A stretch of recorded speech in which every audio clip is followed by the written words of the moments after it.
See, look, I think there is a disconnect, and that's why I use the word euphoria in terms of what short-term or momentum investors think about the market. And also there is a disconnect in terms of what probably the press puts out there in terms of what is going to happen in this world, in this part of the world versus what is really long-term. Yeah, I think as you rightly said, I think there's a little bit of a euphoria, I think, in terms of opportunities for India. I think my honest view is that a significant portion of that still seems to be a little bit unjustified. And I think the reason for that is yes, on the public market side, I think they've run much ahead of themselves. But I don't think it's percolated on the private market side yet. And I think that the simple reason for that is distributions which have been the biggest concern for LPs. I think the track on that is still not very visible. I don't think the distribution profile for India P has fundamentally kind of changed. So I think given that, I think my view is that you're going to find a lot of private market oriented LPs just being very conservative still and a little bit of a wait and watch kind of mode. So I think that's the first point I wanted to make, that I don't think you're going to see capital just flowing back into India, just like that, primarily at least on the private market side.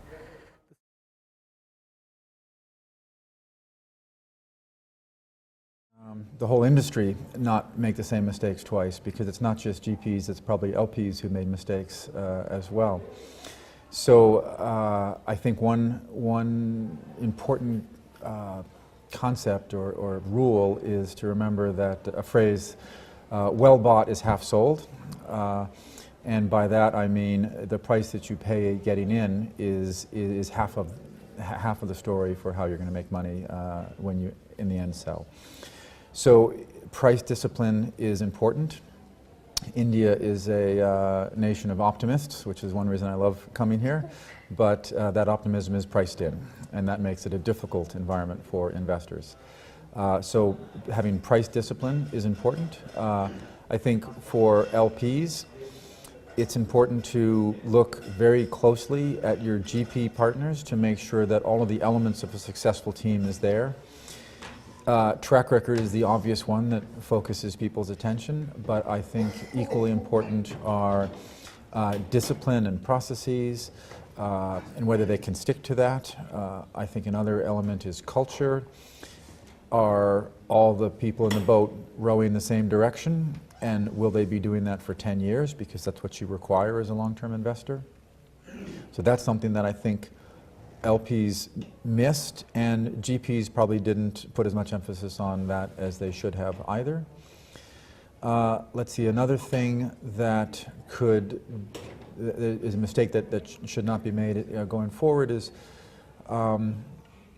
it's still important for the government, and the states for that matter, to create an environment where risks are generally known or predictable, and create a level playing field for other investors that come to the market. It's obviously much more difficult for, I'm an American representing the U.S. Development Bank. I know how to buy an apartment in New York City, but I don't know how to buy an apartment in Mumbai, even though both have a price per square foot. It's because of perceived and real risk in each of those different markets. So the more that India can make the process of buying an apartment in Mumbai a relatively transparent, no surprises transaction, the more capital can flow with confidence that a certain return target is feasible. So those are the three things. A big thing that Indian GPs seem to have forgotten is that distributions now has become king. Right? And the reason for that is also given the fact that there is no new money which is entering the system. Right? So if you look at what pension funds typically have done, who have been the kind of main LPs devoting capital into the Asian markets, a lot of these pension funds are now starting to see payouts happen, redemptions happen at the pension fund level, which automatically means that unless distributions flow back to some of these LPs, really there is no new money available to kind of commit back into a lot of the private markets. So I think distributions, that's why, are becoming much more important in the context of, I think, private markets. And unless that really kind of happens going forward, I don't think you're going to see a lot of capital flowing back. So I think there's a point around the view overall for India, as well as just this capital dynamics, which I think are going to not necessarily kind of push India on a very different path, which is what I think a lot of GPs are currently anticipating.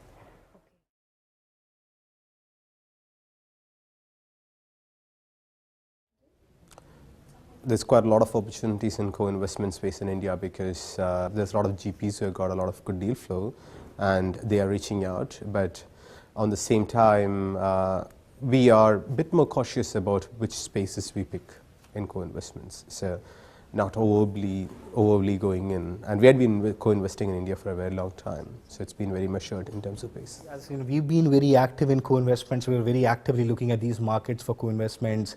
And we work with a set of really top quality GPs that we've committed to. We know everyone there is to know in these markets, and there's a set of, I think, top quality GPs that we know very well, which we would want to kind of work with. So we are very active. I think Harbour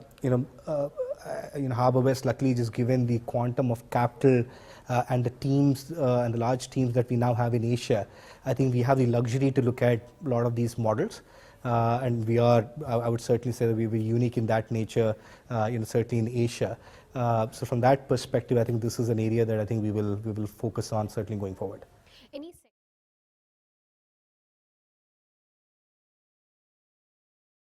The private equity industry has these funds have a 10-year life.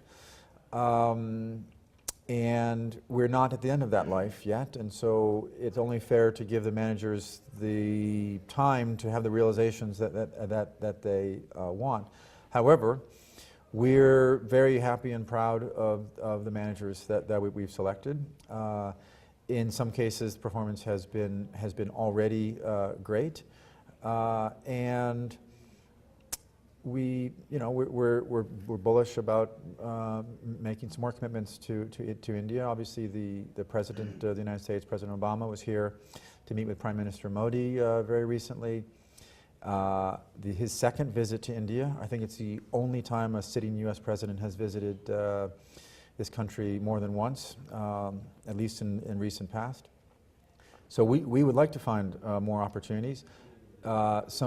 Some changes to the regulatory environment will make it easier for us to deploy capital. I think exits have been challenging in India, right? And the numbers on that are visible to everyone.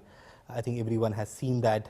And we've talked about this. I think there are various reasons for that to happen. Everything from entry discipline to, I think, GP sophistication to just being very buttoned on kind of generating exits, and just the realization that I think distributions are becoming more and more important for LPs. So I think exits in India have still not gotten there. I think one data point that I think people have looked at is almost close to 65 to 70% of invested capital right now still has not been exited, or still is kind of the pipeline in the unrealized kind of bucket. So I think that is going to be challenging. I think a lot of that capital is going to end up potentially losing money, or at least not get to the return hurdles that I think a lot of LPs are globally kind of looking for. Having said that, I think we do expect that the return profile and the exit profile of, I think, some of the segments going forward is going to look more attractive. So I think we're now seeing exits come through on the venture capital side. I think the ability to generate exits primarily through the strategic routes, certainly on controlled transactions, I think is going to become better. I think as the cash profiles of stressed businesses kind of improve, I think we're going to see liquidity being generated for structured credit transactions.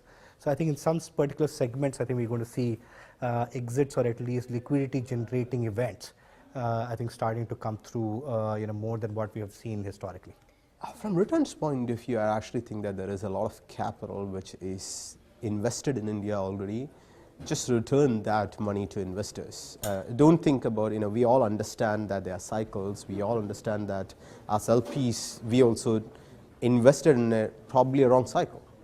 But just getting as much of capital back so that it can be reinvested is a good first step for people to do.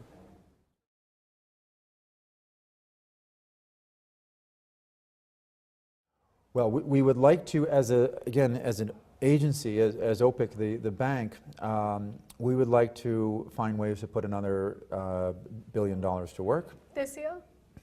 I don't know if there's a time period associated with that, but this is something that the President mentioned in his visit, and you should take his word for it, not mine.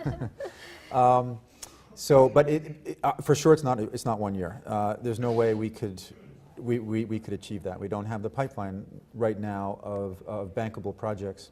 We typically don't tend to look at geographic allocations. For us, I think the bigger play is kind of bottom up. We typically tend to look at a high absolute return, and that is what is more relevant for us.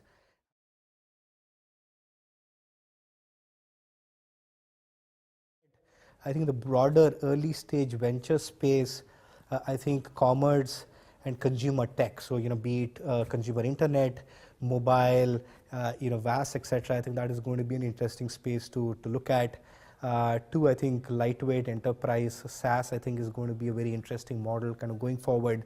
And I think some specific slivers, like let's say healthcare tech, I think could look very interesting on the early stage side. On growth equity, unfortunately, I think even though there are sectors where we are seeing a lot of growth, I don't think the ability to access some of these sectors from a growth equity perspective, the right valuations, I think is slightly more constrained. So I think we're not too sure that's going to be a great space to operate in. But if you go one leg up and you look at the control and the buyout space, I think traditional manufacturing companies, financial services, I'm not talking about banks, but some of the other sectors within financial services, I think is going to look very interesting. And then on the structured credit side, as you would expect, I think most of the sectors which have seen a lot of stress, cement, chemicals, energy, I think these are some of the sectors that we're seeing very interesting deal flow in, and I think that will be attractive kind of going forward.